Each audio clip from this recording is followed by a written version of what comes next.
Hello everybody, it's Alex Liang from Eureka Languages, and today we're going to be talking about why some people find it easier than others to change their accents.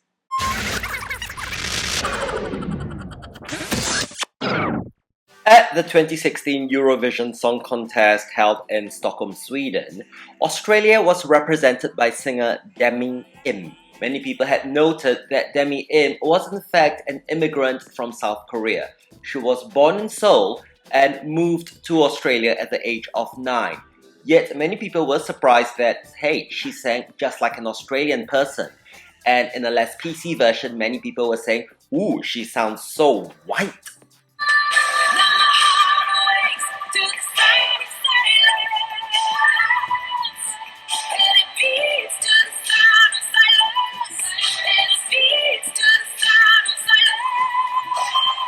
And for someone like me, who obviously is also an Asian immigrant living in the West, I do wonder why people kick up such a big fuss that DAMI sounds white. After all, she's only been living in Australia for about, 18 years? So I've had to think about it, and in fact, yes, I have encountered people who are immigrants from Asia, and they've lived an incredibly long time in the West, and they still have a rather strong accent. So why do some people adapt so quickly and manage to modify and adapt their accents to the new environment, and others totally fail in this aspect? So I have identified a total of 5 factors in this process. Now, the first factor is your environment. We're talking about the people around you, the people you live with, the people you work with. So if you are, for example, the only migrant in a small town in the countryside, and there is nobody else in a radius of about 500 kilometers who speaks your native language, then guess what? You are going to be forced to adapt really quickly to the native language and the native accent. The opposite of that would be, say, if a Chinese family were to move to America or to the UK, but they lived in Chinatown, so their entire social circle would revolve around other Chinese people. They don't really need to learn English or speak English properly if all the other people they are dealing with are speaking either Mandarin or Cantonese or other variants of Chinese.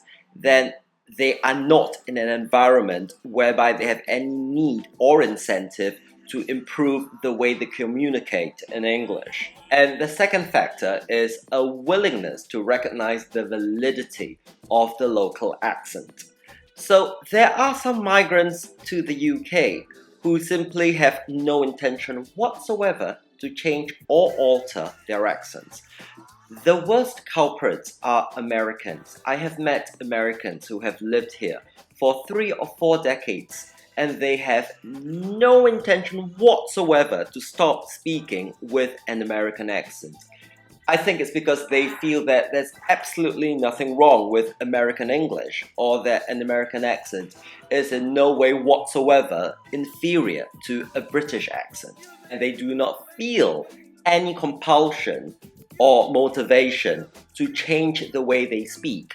So to some degree, yes, it is a matter of being willing to assimilate. And by altering and changing your accent to sound more like a local, you are expressing a desire to be like a local, to be treated and identified as a local. Now, the third factor is actually the power of mimicry. It's having a good ear for accents. So if you don't know what to listen for, if you don't really hear very well, then how do you know what to change if you don't know what your faults are, or which words or which vowel sounds you are mispronouncing, and you don't know which consonant sounds are different in the way you speak English and the way the locals speak English?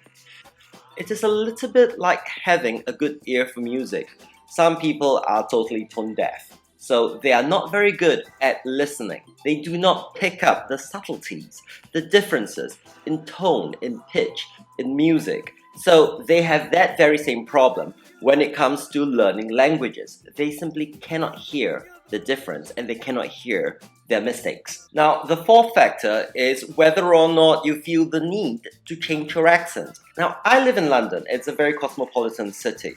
It's a very international city. And just thinking about my friends at my local gym, I have people from all over Europe, people from America, people from Asia and Australia. So you have a whole mix of accents there.